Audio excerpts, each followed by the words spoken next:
applications of a really high caliber from early stage social innovations doing just that. We had planned to award 3 and we had to award 4 because we just couldn't choose. Actually, it was so amazing.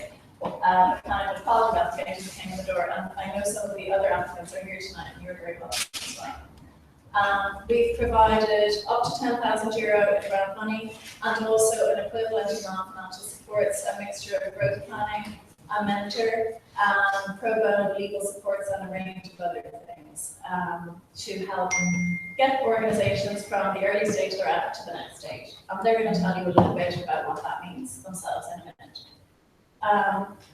So I guess the next thing to mention is the really exciting thing that happened to us just in the last week is we were thrilled as Social Innovation Fund Ireland to be named in the programme for government. And the government has made a commitment to scale up our fund from currently what's a €5 million challenge fund. So for every euro that we raise in private giving, it's matched by €1 of government. They committed an initial fund of €5 million. They have made a commitment to scale that up to 50 million during the lifetime of the government. Obviously, you really hope this government is going to last. Let's hope it does. So what we're going to do here today, just to tell you a little bit about what's going to happen next, okay? We're here to have a showcase. Each of our 4 awardees is to come up and pitch for 5 minutes. And then we'll have 5 minutes questions and answers with you from the floor. After that. So we'll run through each of those in turn, starting with our panel from Recreate and concluding with Sean Peters from Say Selfie. And at that point, we'll ask our animated awardees to leave, Bernard Kirk, who's the chair of Philanthropy Ireland, to come up, and we'll open a pledging session. So what we hope is that you will have been inspired by what you see, and that you'd like to think about how you can support the awardees as they go into the journey of their next phase. How can you help? So we would love if you'd like to put up your hand and say, I'd like to make a donation. We're encouraging donations to start at €100. We think that's very doable, but it's also very meaningful. And to go up from there. So we're inviting people project by project to say, I'd like to help, and this is what I'd like to pledge. Each of you have a pack. Inside the pack, there is a pledge form. So if you'd like to put up your hand and say, I'm Deirdre and I'd like to give €100, whatever it is, that's great. Fill in your pledge form, please, as well, so that we actually know who you are and so we can remember it later. You can also give, if you'd like to give a significant sum, we're not asking you to call that today, and we're hoping some of you might be moved to pledge a meeting. Actually, I'd like to do a one-to-one because I think this is really amazing and I'd like to think more about how I'd like to support and maybe how much I'd like to support with. So you can also pledge a meeting one-to-one. That's also in your forms. Or you might pledge time or pro bono services as well. So again, think about if you think, wow, this is amazing, Ireland needs more of this, how can you help to meet the kinds of asks that they're going to put out in their pitches? This is a private event, so we don't have any media in the room if you're concerned about that in relation to pledging. While we are live streaming at the moment, we're going to switch off the live streaming during the pledging. So this is private, just to reassure you about that. And finally, the funds that you pledge will be designated to the project of your choice. Make sure you fill that in on your pledge form, which project. And the matching funds that come from government, which come a little while later, will come to the Social Innovation Fund. So if you make a pledge, you'll pay the funds to us, we'll pass them on to the project, and the matching funds that come later will be for our own support. And then after that, we'll all move in next door to mix and mingle. There's an opportunity to meet the projects, have a better chat, get to know them a little bit, and get to know each other. So, thank you very much. We're looking forward to the next stage, and I'd like to invite Tara.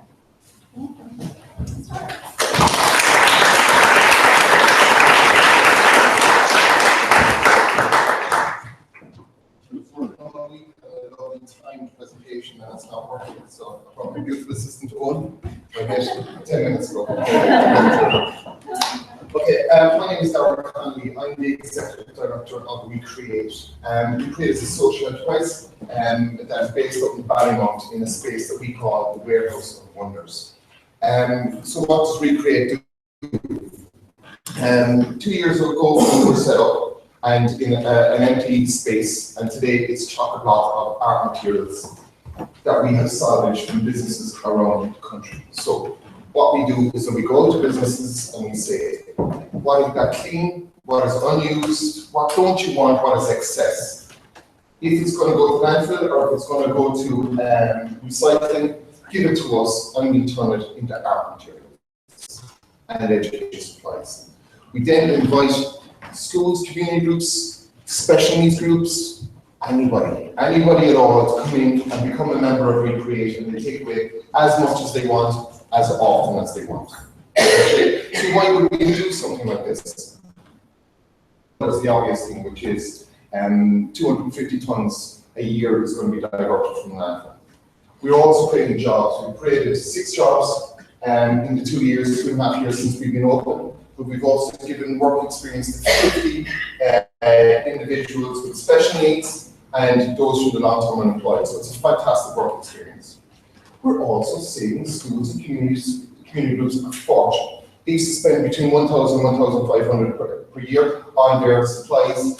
They join Recreate for a nominal sum between 60 and 250 euros, and that's it. They have the materials for the year. But not only that, they get unique, original, fantastic materials. It has to be seen to be believed. But at the core of the whole project, it's all about creativity. It's about actually giving people the utensils and the materials to actually explore, to think outside the box, to be creative. And you know, that's vital for today. That is actually going to be able to help bring on tomorrow's innovators, tomorrow's entrepreneurs, tomorrow's inventors. You know, so it gives them the materials to work with. Okay, so I can talk all night and you'll be looking at me blankly. So I will show you exactly what I'm talking about. Now, for those kids in the room, I would have to say this, but I'm going to adults. Okay, so I'm just going okay, this is the type of materials we get in Recreate. Now we've got over 300 different types of materials. We've got about 150 suppliers. A few of them in the rooms, right? Like Jared supplies that. So this is underground insulation, right? So what you do is this: you can build Cinderella's dress.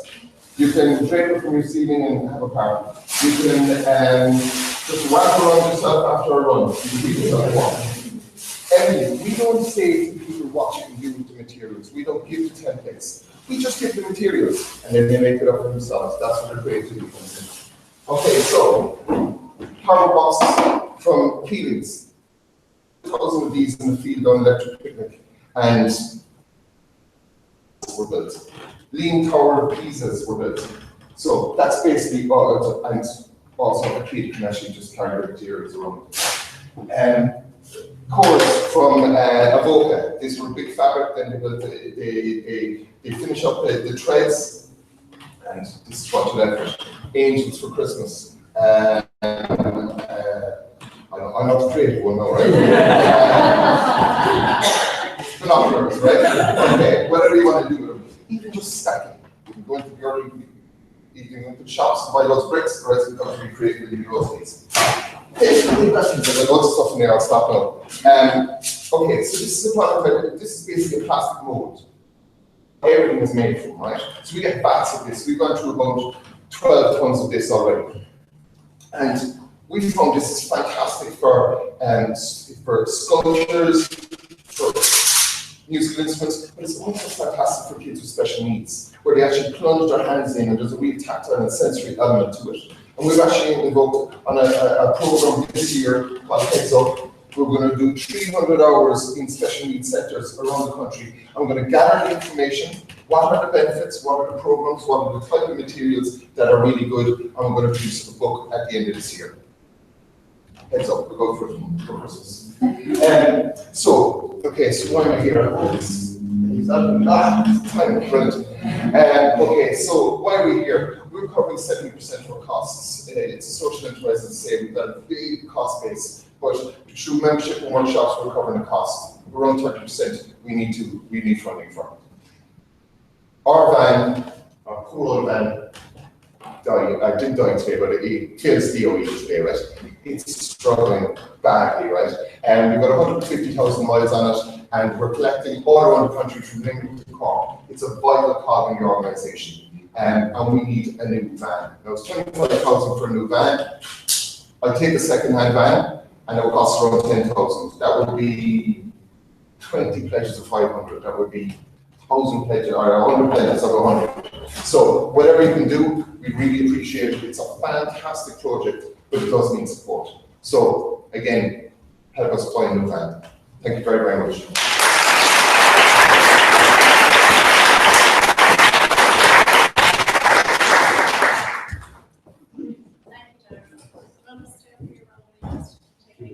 Stand up there. Are there questions about Dara's presentation on recreate? We have a few minutes for questions. Katrina. Dara, what do you plan for as a schedule to travel around the country?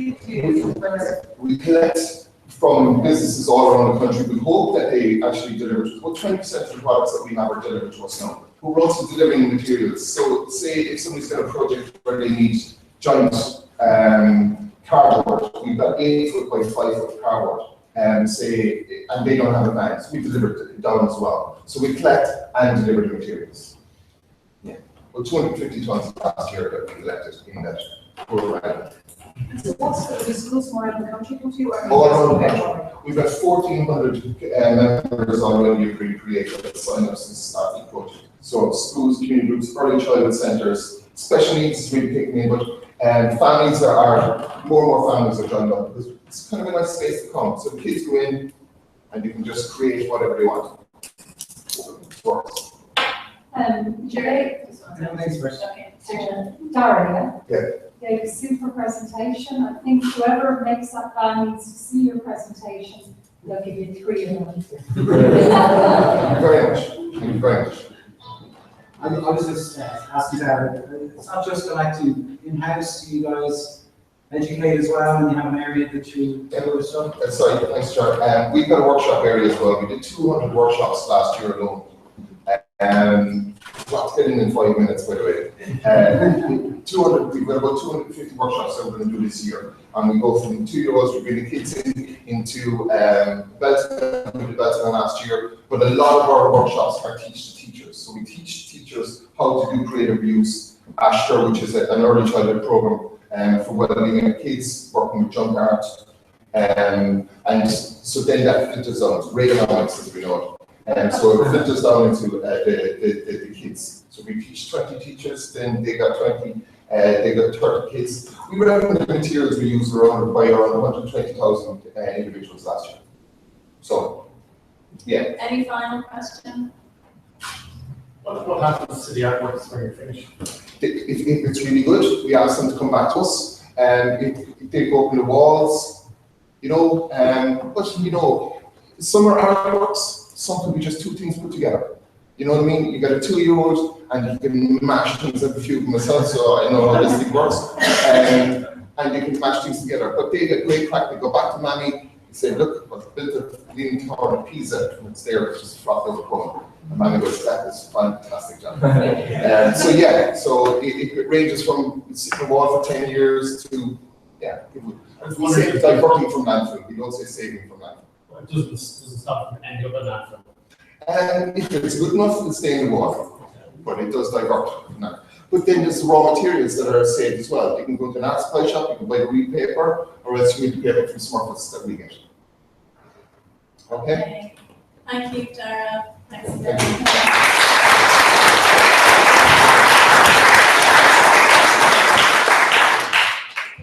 I'd like to invite Ronan O'Donnell from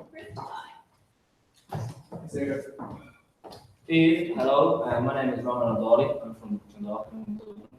I've always had a passion for business. I remember my first experience as an entrepreneur was as a 10-year-old. South Dublin County Council created a beautiful calendar made of oil canvas paintings and landscape, and they were giving them away for free. So I took a box of 500 and sold them, worked it off for 10.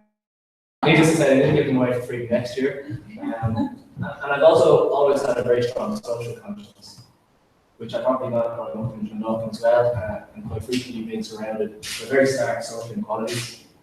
Half of my sixth year class, less than half, went on to further education. So what excites me more than anything is combining these two passions, using entrepreneurship and business to have a positive social impact. And if you think about it, my generation is probably the most educated and well-equipped generation in human history. Technology has completely transformed what's possible. Things that were inconceivable to my parents are now part of everyday life. And I'm not talking about tweeting our lunches. I'm talking about the incredible advances in mobile technology, digital communication, and especially e-commerce. But for me, the most exciting part is imagining what can happen if we apply this technology revolution to completely new areas. In 2014, I was studying in Dublin City University, and for my final year thesis, I decided to research social innovation. I wanted to find out if there was an area where we could leverage technology to have a big social impact. I focused on charity shops because I had a good feeling that charity shops were wide open to innovation. My first step was to research how charity shops currently function. And what I found out was quite stark. Every year, members of the public donate about 60 million books to charities in Ireland and the UK. Charities get so many books that it's almost impossible to sell or even price them. So they shred them.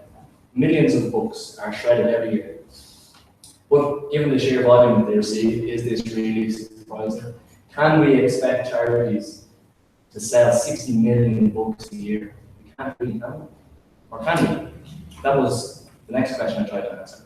To answer the question, I partnered with the NCBI, Ireland's second largest charity retailer. I wanted to find out if we could sell this volume online. The NCBI, the National Council for the Blind, have 74 shops across Ireland.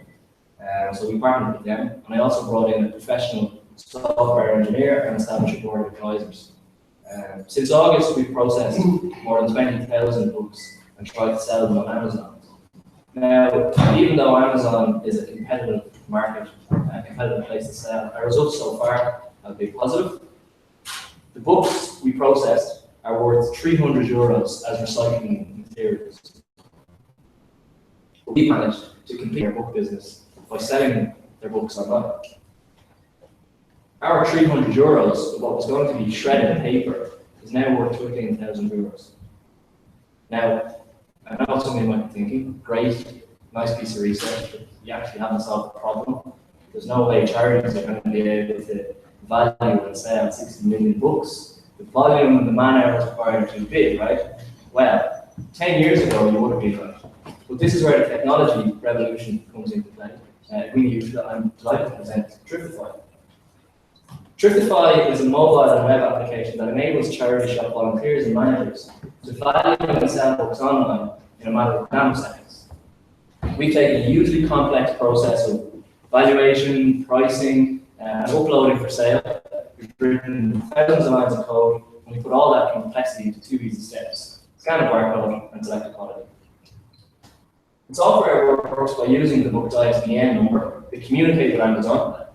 From Amazon, we're able to get all the info we need for our algorithm to price the book and then upload it for sale.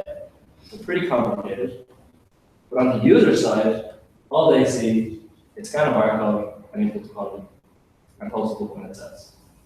This is version 1 of our solution. By September, we're hoping to roll it out to the National Council for about 74 shops. If our test trading results stay the same, we should be generating an additional €250,000 for a National Council for the Blind. And when we scale this up to the entire Irish and UK market, the number is €50 million in additional revenues for Irish and UK charities. And this is just on books. Once we've cracked books, we want to move into CDs, DVDs, and electronics and other items. We want to become the online marketplace for charity retail. We want to build something that's capable of earning millions for charity. We want to reach a scale where we're impacting the lives of thousands of people.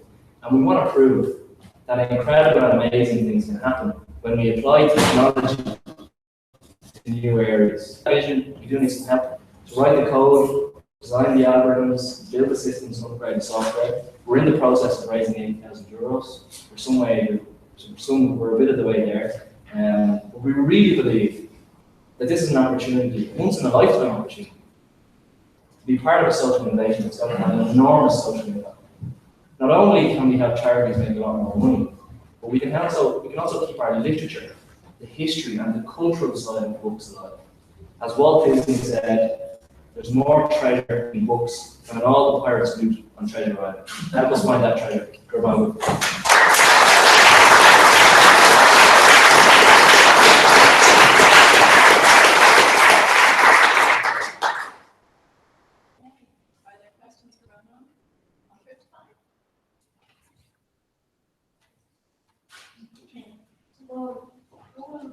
With charities, right now you're doing national announcement for blind. Can other charities weigh in at this point, or do you just get it out first and then they're fine? So we're about 6 months away from developing a system that's ready for other charities. Tomorrow we'll do the first demo of the mobile application. We're then going to do a trial in a small number of NCBI stores, get feedback from the managers, and iterate and change the software so that it's really purpose-built for charity shop managers. And then at that stage, we hope to then go to the other charities. For the charity shops to work with that?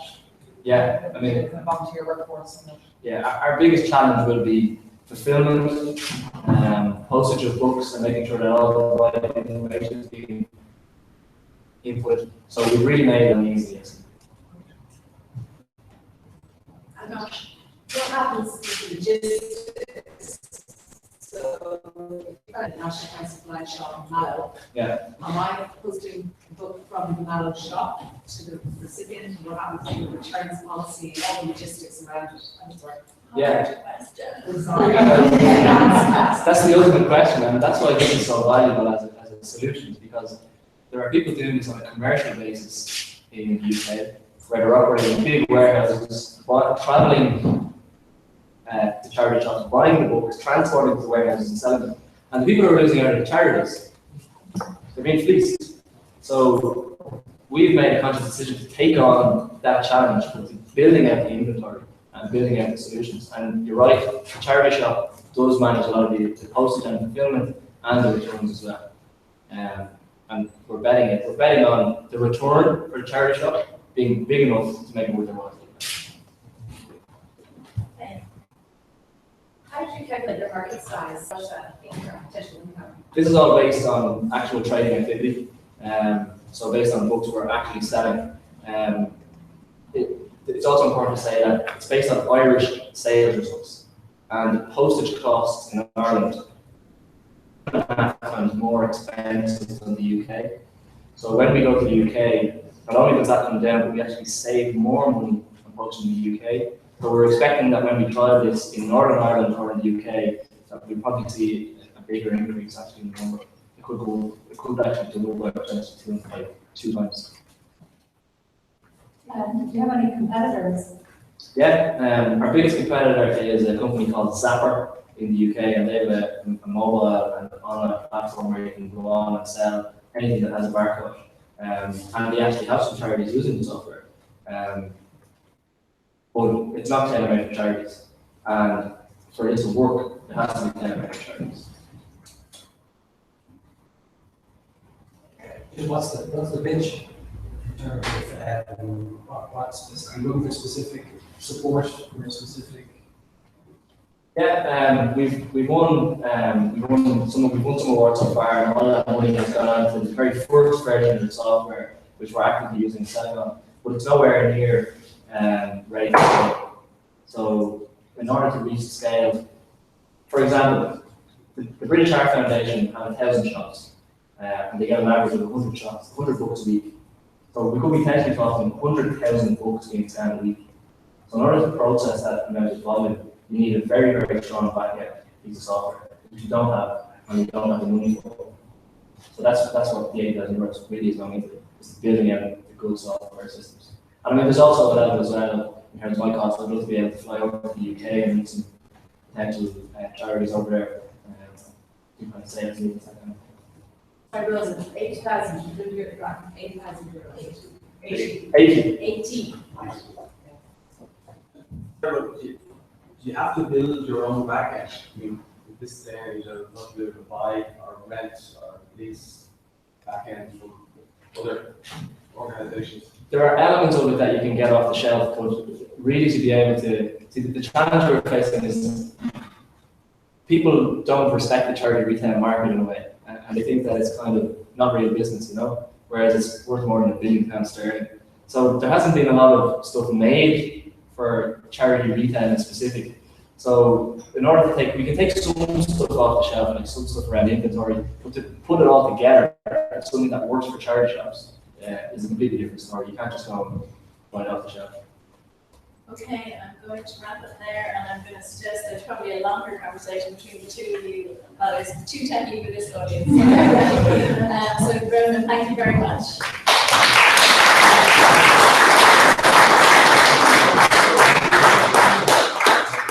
one announcement that I forgot to make at the beginning is please feel free to tweet and hashtag Animate. So, I have 2 pictures too late for saying that, but feel free. So next up we have Michelle Murphy, who's representing Cambridge. So please feel free.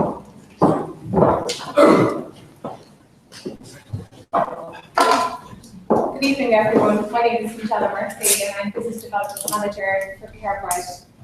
CareBright have a long association with caring in the community. We were established back in 1998 with just 20 people in our organisation. And we were based out of 2 villages in Hospital in County Limerick and in Churchtown in County Cork.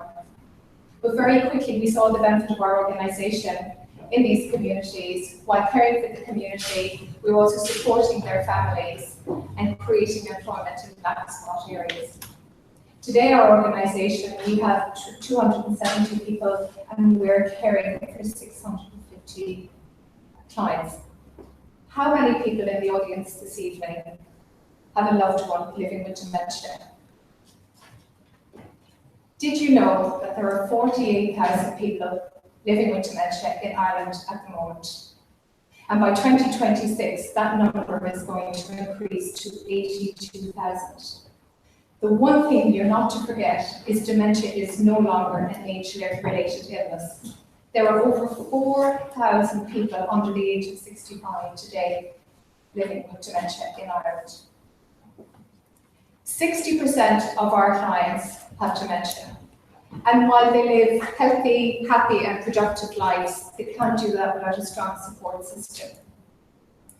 But for families that don't have strong support systems, a nursing home is often the option for them.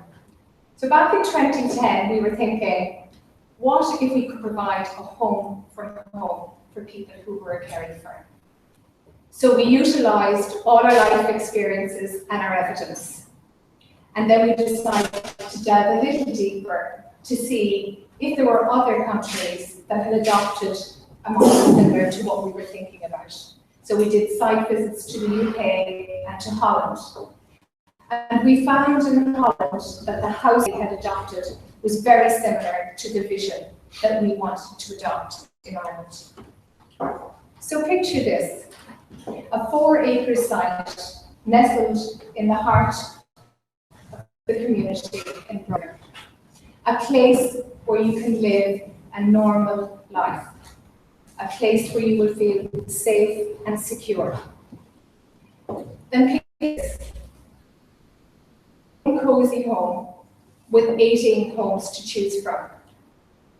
A place where you can be loved and cherished. Just imagine that comfy chair, that comfortable bed, your family photographs, music that you love to enjoy, and the alarm clock that doesn't buzz at 6 a.m. in the morning. Choices that you make for yourself. Activities that you plan for yourself.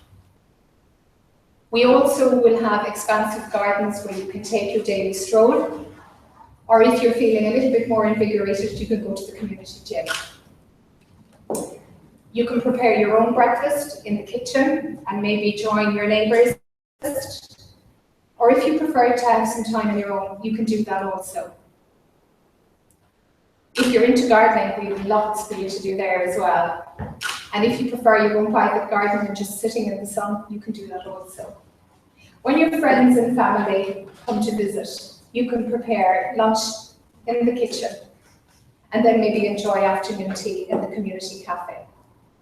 We will have a community cafe and daycare centre, which will support our clients and the community at large.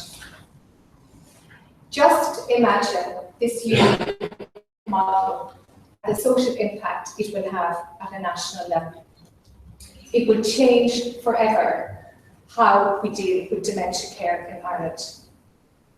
We would love for you to be part of this monumental project while working and learning together in the community.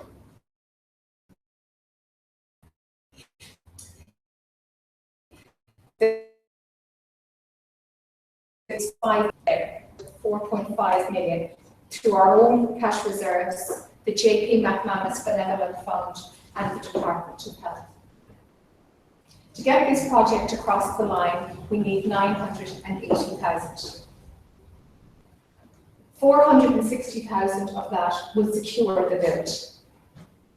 240,000 will provide the fixtures and fittings for the entire village. And a final 275,000 will allow us to have those fabulous, expansive gardens, men's sheds, the farm, and also all the external social spaces.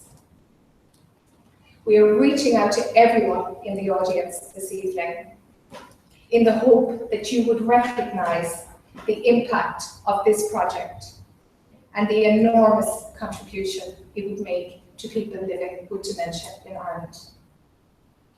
You could be that person who is instrumental in bringing this project to life. What a legacy, what a game changer in society as we know it today. Thank you.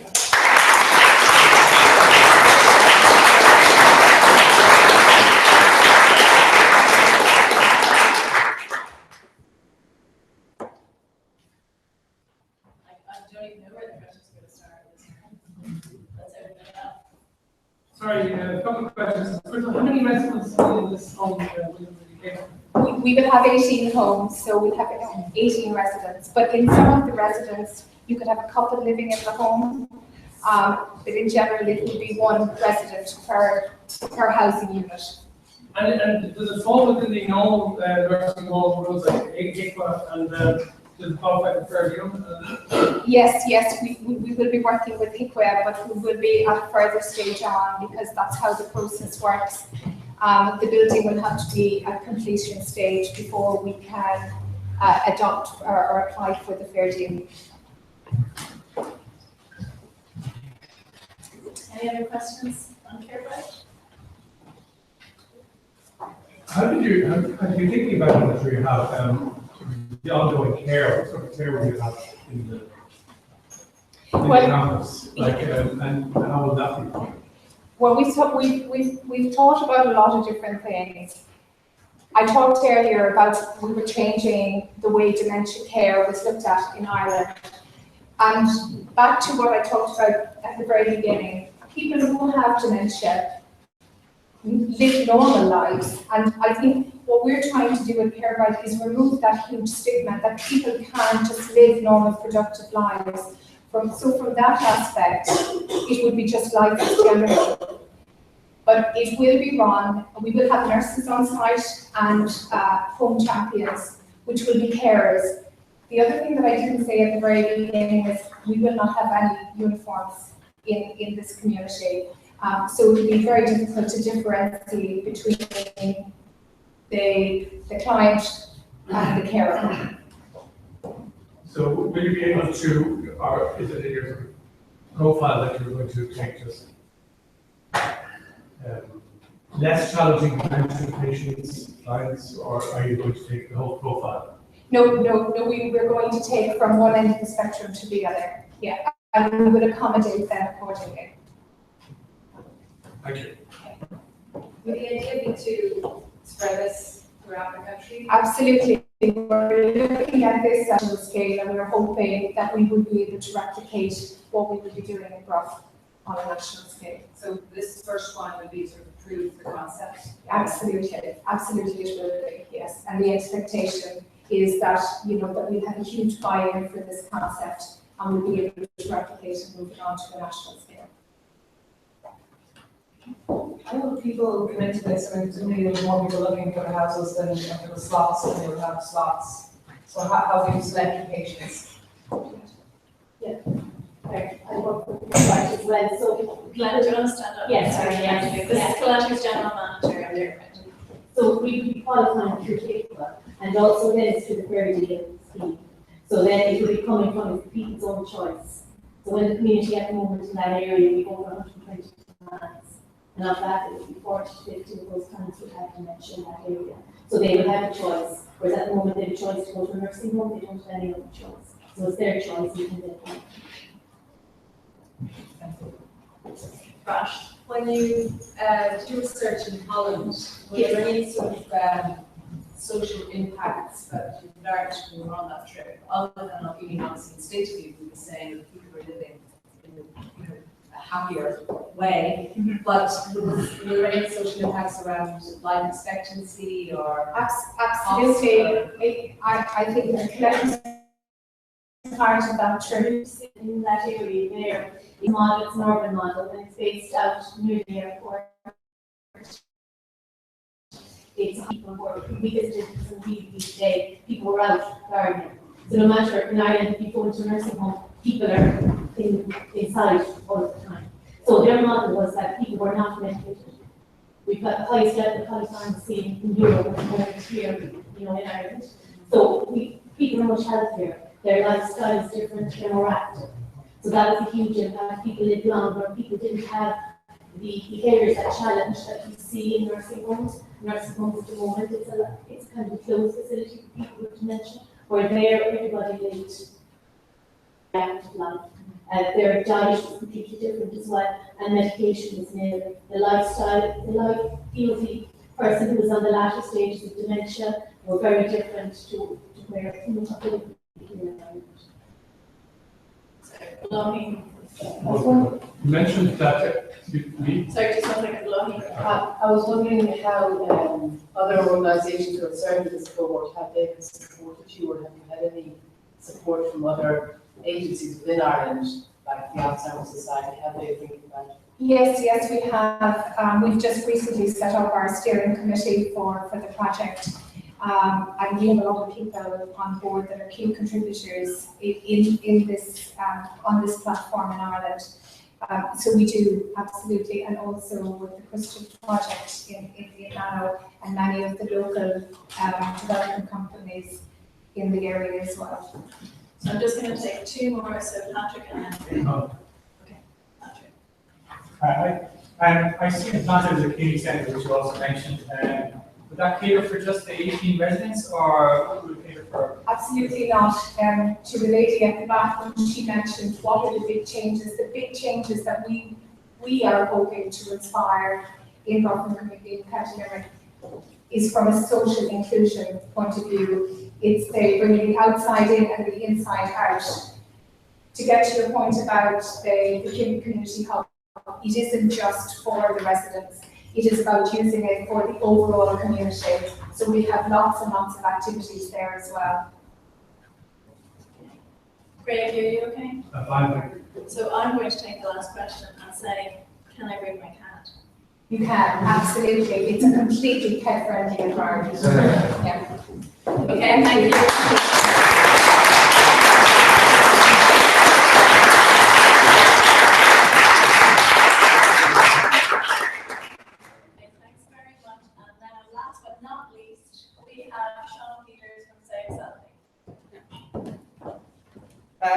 Very good evening, ladies and gentlemen. My name is Sean Peters. I'm a firefighter paramedic with the Dublin Fire Brigade, based in Finglas Fire Station. This presentation has been chopped and changed so many times, but somebody asked me a question today and said, what made you start this project? About a year and a half ago, I arrived in to work about 4 to 6 to start a 15-hour night shift, and the off-going crew were sitting around the table looking very glum. I said, what happened? And I said, well, We got called to a cardiac arrest at a sports field. 13-year-old boy was out playing football, had a sudden cardiac incident, stopped breathing. CPR was given on scene. They had a defibrillator on scene. They applied the pads to deliver a shock, but the battery was dead. So, what I hope to talk to you today about is where's the defibrillator? We in the Dublin Fire Brigade run a combined fire and EMS service, and I would deal with typically 5 or 6 a week, and that'll be just our station. Typically what happens is when somebody has cardiac arrest, it's witnessed, somebody called 999 for help, they get put through to our control room there in Tar Street that covers a population of 2.5 million people. We can talk them through how to do CPR to buy time until the ambulance and the fire crew arrive. We get there with our defibrillator, we put the pads on, and hopefully we get there in time. We're pretty good by international standards. We're very lucky in Dublin because of proximity to the patient. We don't have great travel distances. However, it can be better. Our big problem is time. For every minute that defibrillation is delayed, your chances of surviving decrease by 10%. So if at the start of this you had a heart attack, by the end of this presentation, things might be looking too good. I promise I'll be fine. So when you call into our control room in Tar Street, we have very advanced systems, mapping systems and everything like that, but we don't know where the defibrillators are. We can't tell you. Currently our map just looks like that. We just don't know. There's no legal requirements to register these things. So what can we do? So our solution, I called up a few people I know. I've been in this game since age 15. And we came up with a plan. Let's leverage selfies and see if we can make them kind of help us gather information.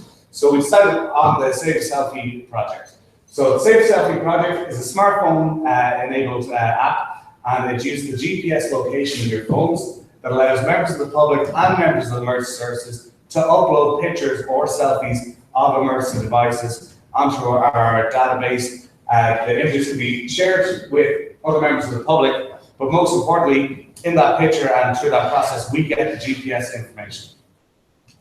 So that's what the map looks like now. We've been on the go for the last, we've been live for the last 4 weeks. We have just about 1,600 uploads of various devices. So we're getting very, very good data. We're getting very good information. But we have a problem, if one wasn't enough. We have what I call the defibrillator lottery. If you manage to get a defibrillator to you, or somebody brings one and you or a loved one is having a cardiac arrest, there's a 10% chance that that doesn't work. And the story I told you at the start of this presentation rings true. People are afraid to check. There could be a product recall. Generally, people put these devices up on the wall and they just don't touch them. And that's something we really have to change, and that's what we hope this app will do.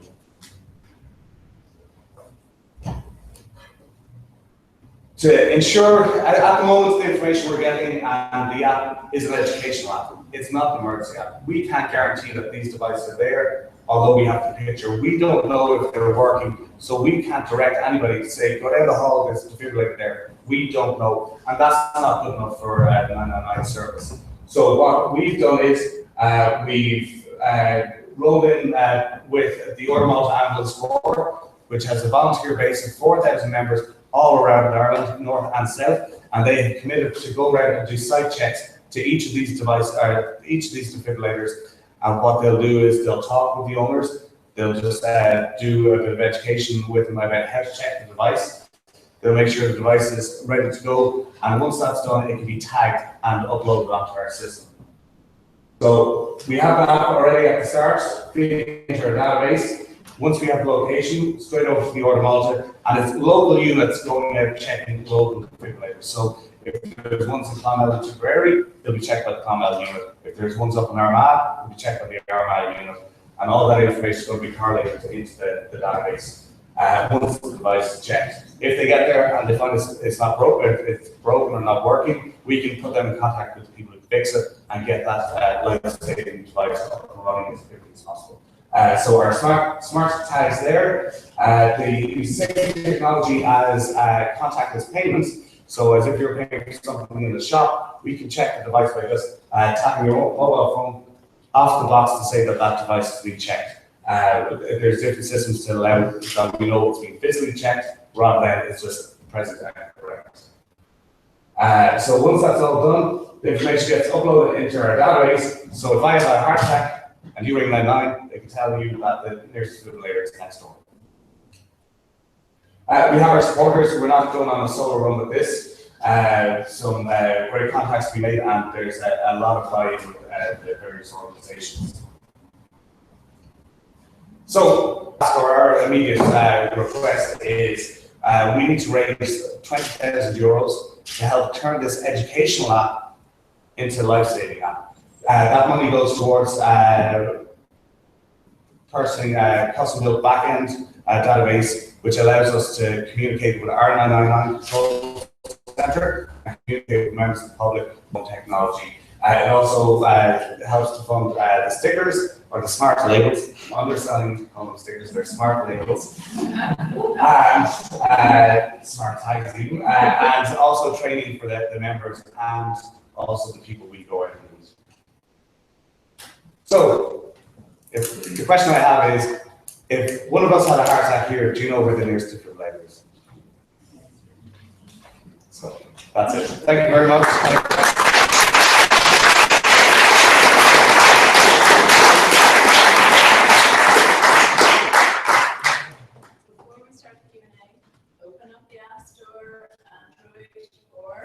I'm going to saveselfie.org and it'll link to the pages there. So I imagine there'll be a question or two for Sean about Save Selfie.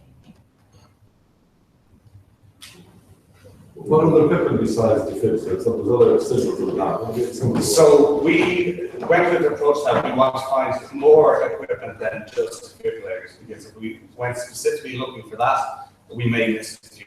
But if we cast a wider net and start looking for life rings, first aid kits, hydrants, and defibrillators, we have a better chance of gathering the data. Also, there's a huge amount of crossover between the problems we're having in the ambulance service with defibrillators that Irish Water Safety are having with life rings. Approximately, just a small area in Meath was checked yesterday, and 4 life rings were missing and had to be replaced at a cost of €55 per head.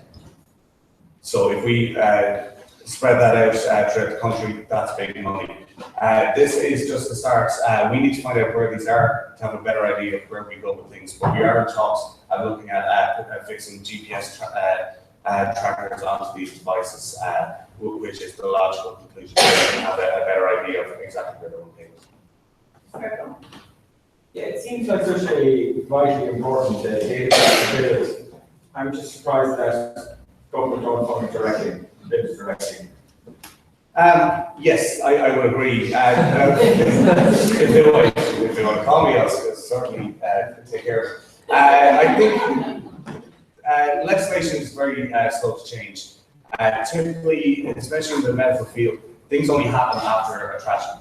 So if we look at what happened with that poor young girl on O'Connell Street who died of a peanut allergy, and the pharmacy being able to release an EpiPen, you know, that legislation has been sitting on the desk for a long, long time, and it's only when a tragedy like that happens.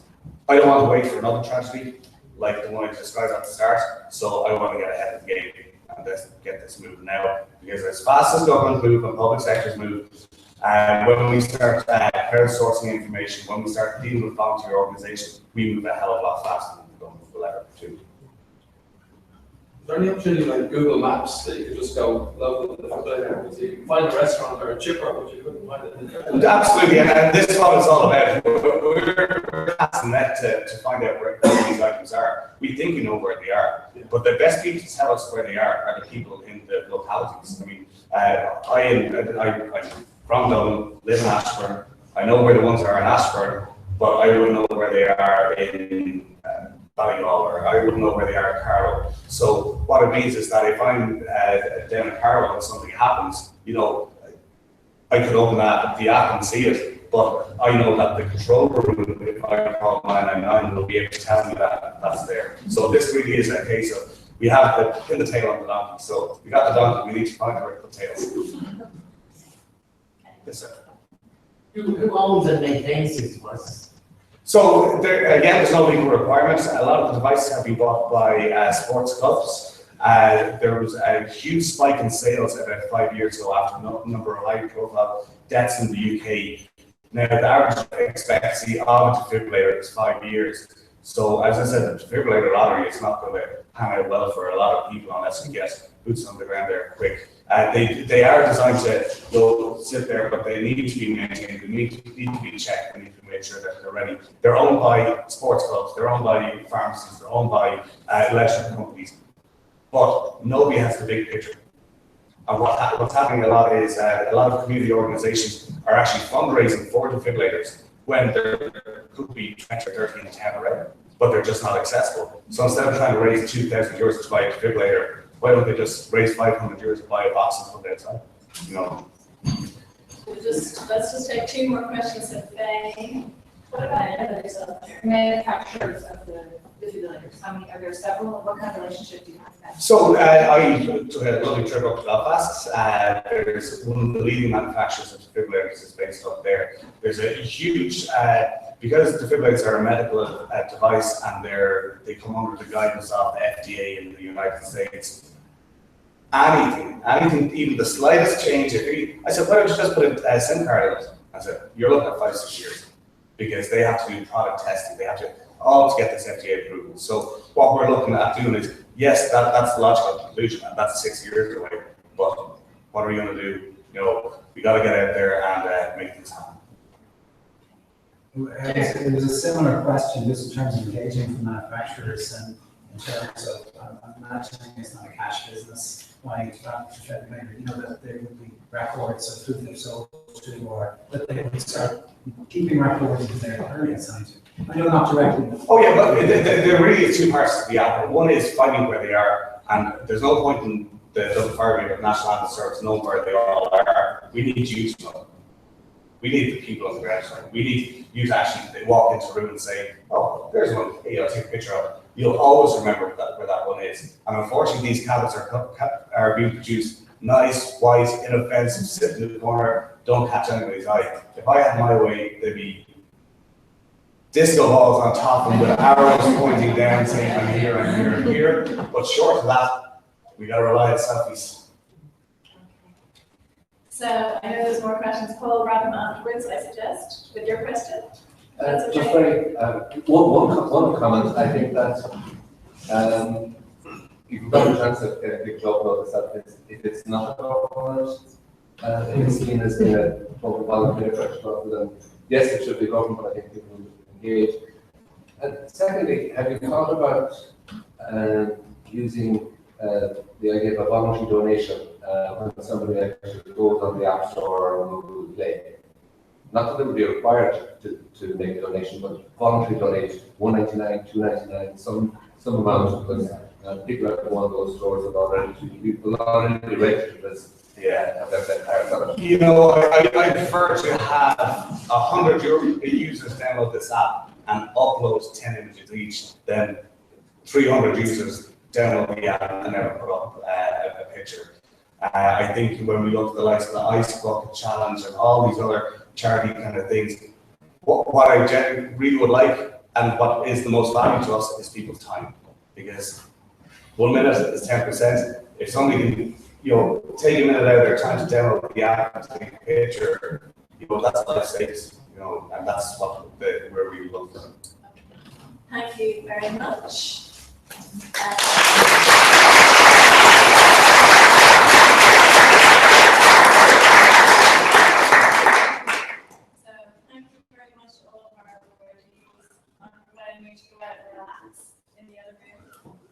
And